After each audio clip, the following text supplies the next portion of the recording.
Il vint par bonheur un grand roi, Philippe Auguste, car beaucoup d'ennemis menaçaient la France.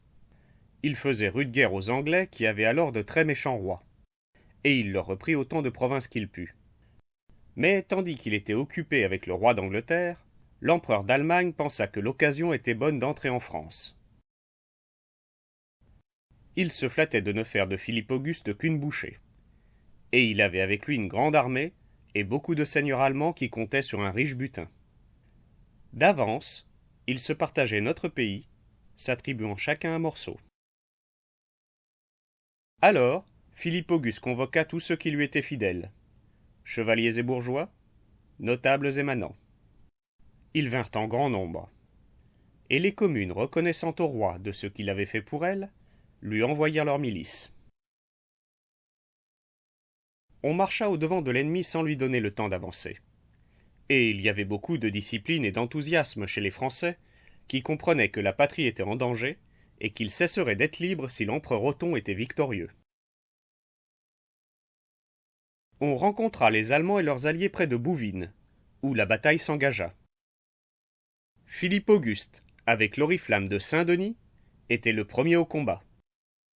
Et la mêlée était si furieuse qu'à un moment, il fut renversé de son cheval. Et il aurait été tué si quelques chevaliers et des gens des communes n'étaient venus en grande hâte à son secours. Il fallut frapper d'estoc et de taille tant les ennemis étaient nombreux. L'évêque de Beauvais lui-même prit part au combat. Et comme un évêque ne pouvait pas verser le sang, il s'empara d'une massue, sorte de gros bâton très lourd, et rompit les membres de tous les Allemands, Flamands et Anglais qu'il rencontra.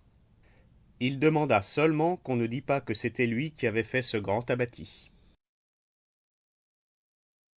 Les Français tapèrent si bien que l'empereur d'Allemagne, après avoir failli être pris, s'enfuit au triple galop avec les soldats qui lui restaient. Philippe Auguste, vainqueur, rentra à Paris. Partout sur sa route, les cloches sonnaient et on lui jetait des fleurs. Il était suivi du comte de Flandre, Ferrand, allié de l'empereur Othon, et qui avait été fait prisonnier. Et comme Ferrand était enchaîné, on lui criait « Ferrand, te voilà ferré !» Ce n'était pas la première invasion que la France subissait. Mais cette fois, le roi de France l'avait repoussé. Plus encore qu'avant, on eut confiance en lui. Car c'était lui maintenant qui protégeait contre les envahisseurs pillards. À l'abri du péril, Philippe Auguste gouverna sagement. Le royaume devint prospère. De beaux monuments furent élevés à Paris, entre autres Notre-Dame, où l'on mit la statue du vainqueur de Bouvines. C'est de ce temps-là que datent ces belles cathédrales qui semblent monter vers le ciel comme une prière, et qui, dans toutes nos grandes villes, attestent la foi de nos pères.